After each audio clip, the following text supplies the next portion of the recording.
Welcome back, YouTubers, to the No Way Out preview with us, the British Fist. We're going to be talking a little bit about this pay-per-view coming up called No Way Out, revitalising the pay-per-view that we all know and love. I am Mr. Parkin. This guy sitting next to me, ready to do this preview and give his thoughts on No Way Out, is none other than MJ. What's up? We're locked inside a steel cage of real shitty build on this edition of British Fist today. Subscribe above, like this video, and comment your thoughts going into No Way Out down in the comment section below. Maybe you contact us in the link in the description box below. Before we go into this, NJ, I just want to ask you a question. Is this the least interested you've been in a pay-per-view for quite some time? I'm going to say this, the build has not been the greatest, but some of the matches we're getting, thanks to the build of the last month or so, there are stuff that I am looking forward to and hoping it does have a good payoff. Yeah, I mean, the WWE right now is incredibly stale product, in my opinion. This is a very typical filler pay-per-view with, what, 6 matches on there? Very few of which actually really mean all that much. And it's kind of like, wow, the main event is John Cena versus Big Show. It's kind of, wow, it's just like, man, it's like WWE just scraped the bottom of the barrel with this one, isn't it? Quoting Mr. Spiffy there, of course. Oh, yes. And the thing about this is that it's called No Way Out, but many people have got out of this pay-per-view. Orton, Jericho, Del Rio, many people have got out of this. It should be called No Way Out. It should be called Way Out. Yeah, indeed. And there's no way out for us as well because we have to watch it and review it too. How's that for a play on words? That's it, yes. But the build to this has been kind of questionable, even though even though some of the matches have had some decent build. But like I said, give us your thoughts on the build and stuff in the comment section as we go into the matches now. WWE have gone recently. They've really made a habit of giving us these half-an-hour pre-show matches on the YouTube channel that they've just made, and we've got Brodus Clay Funkasaurus versus David Otunga, which I expect Brodus Clay to win. It's going to be just one of those, like, you know, let Funkasaurus dance, and at least he's not going to be filler in the pay-per-view.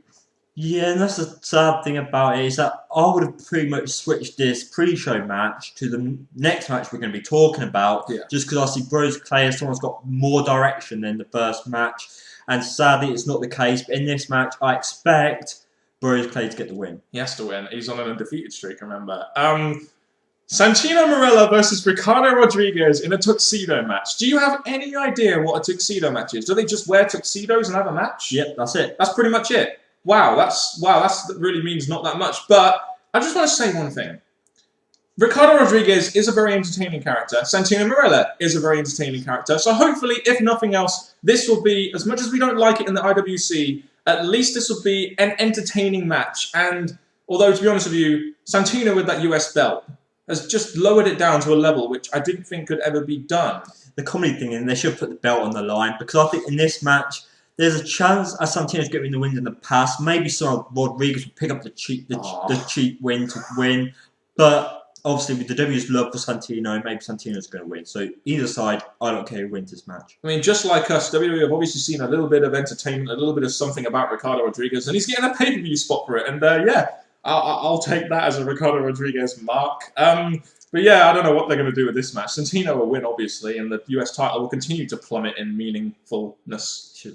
Layla versus Beth Phoenix for the singles Divas Championship. Not that there is a tag team championship. I'm getting mixed up with TNA. Has this really had any build? It's just a rematch from the last pay-per-view. I mean, we've seen him on TV, what, twice? That's it? Pretty much. There's not really much to this. I think they just want to fill up the card more, so they threw this in. And it does make sense, because obviously they're the only two divas who are actually getting involved in direction. But I'm expecting probably Layla to retain again. Layla will retain against Beth Phoenix in a very uninteresting Divas feud right now, which hasn't really had any TV time. Despite the fact that I like both Layla and Beth Phoenix, I'm not interested in this match. Christian versus Cody Rhodes for the Intercontinental Championship. As we saw from Over the Limit, Christian became the new champion. This is Cody Rhodes' rematch. They haven't done as much with this feud as I thought they would. I thought they were going to really make this a good feud. It's been quite simply booked. I'm looking forward to the match. I just don't think it's had the quality of build-up that I thought it should have had. No, with these two wrestlers, that in a way they're going to do a favour for each other. Cody Rhodes is going to give Christian the win in this match to give Christian the push towards other heel mid-carders, and Christian's going to give he's going to make Cody Rhodes a push towards the main event. Yes, so in a way it's going to go either good for both of them. It should be a good match, and I'm just expecting. The build hasn't been the best, but the match should make up for the build. Exactly. The match should make up for the build, hopefully. Before we go on to the main 3 matches, we're going to get a segment on the show with Triple H and Brock. You'd think Paul Heyman and Brock Lesnar or something. It seems like they're going to have Triple H on there to do a promo segment, and they're going to start that build for the You'd think the SummerSlam match between Triple H and Brock Lesnar. Do you expect Brock Lesnar to be there, Paul Heyman? I'm expecting someone to be involved in this. I don't think it's going to be all about Triple H. But if it is, then obviously it's just his say, and Brock Lesnar will get his say, probably on the Raw or something. But maybe there'll be a surprise appearance of Paul Heyman. Or maybe even Brock Lesnar. It'd be nice to see Brock Lesnar, because he hasn't really featured that much lately. And to be honest, Brock Lesnar was one thing keeping people interested in the show. And without him, Raw has really gone downhill a lot. So we need Brock Lesnar back on our TV screen, despite his limited dates, of course. But that should be an interesting promo segment, just to set up a big money-drawing match for SummerSlam. CM Punk versus Kane versus Daniel Bryan for the WWE Championship. AJ is playing a big factor in this, isn't she?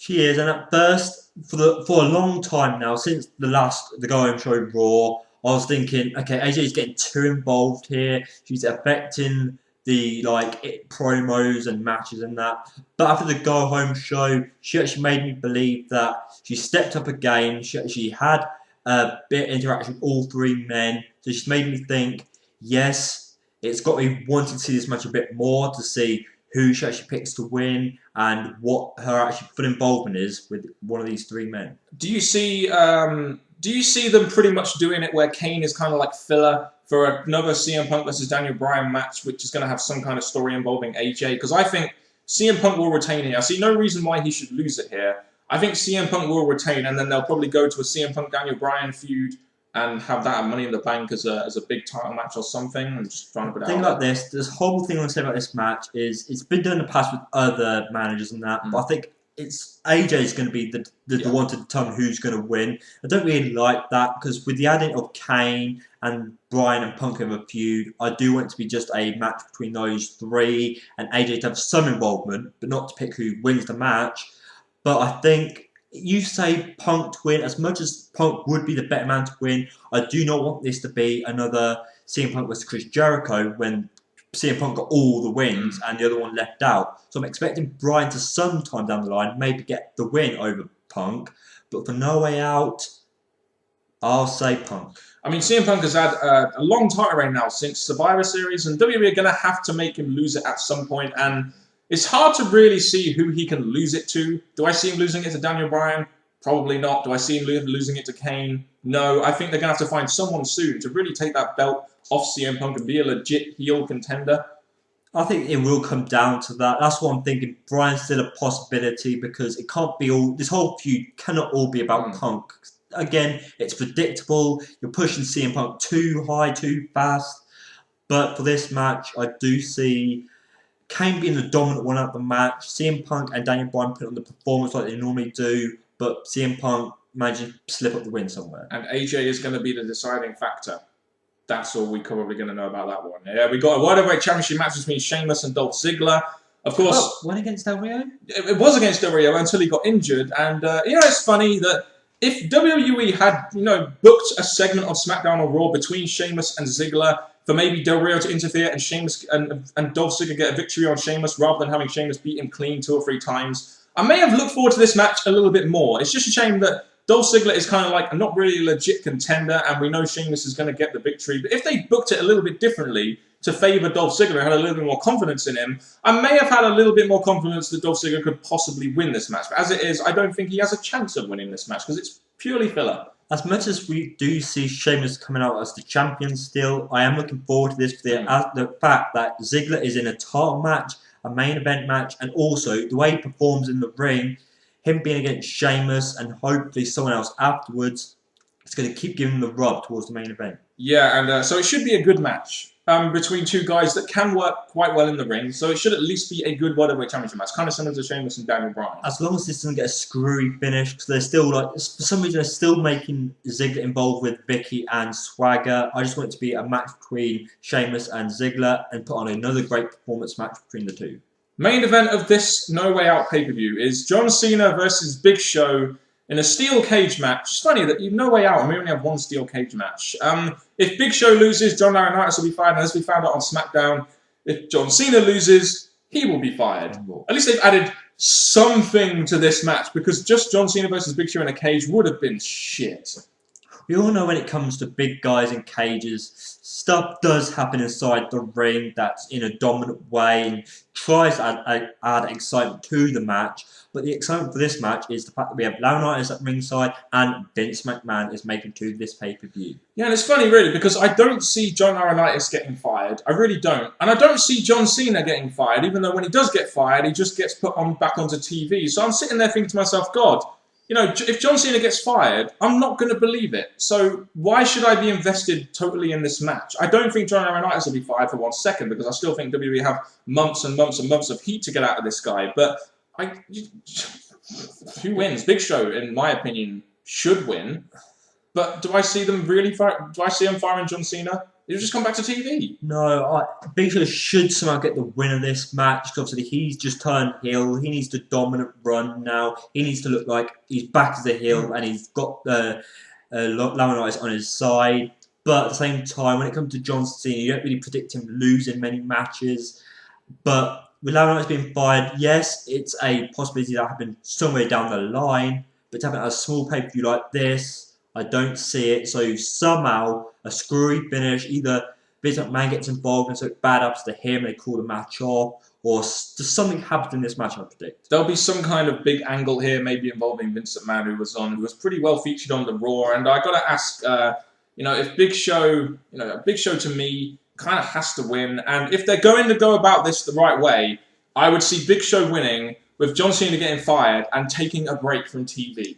Would that not be a good time to do that after you kind of failed at Extreme Rules doing the whole, doing that whole thing? Not going to happen, is it? Nexus.